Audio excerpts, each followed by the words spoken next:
White bread खाऊ नका, it is not healthy, brown bread is more healthier. खरंच आहे का? Exactly. Okay. I would say it's a scam. कसं का बरं?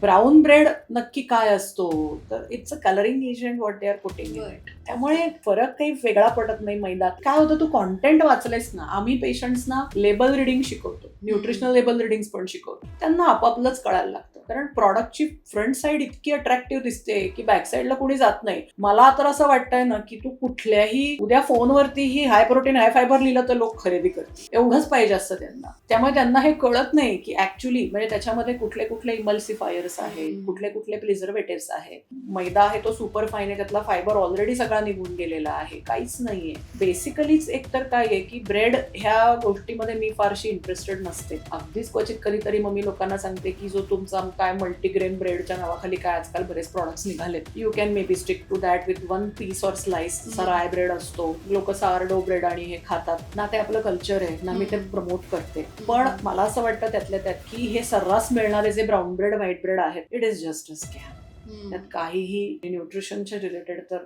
It has nothing.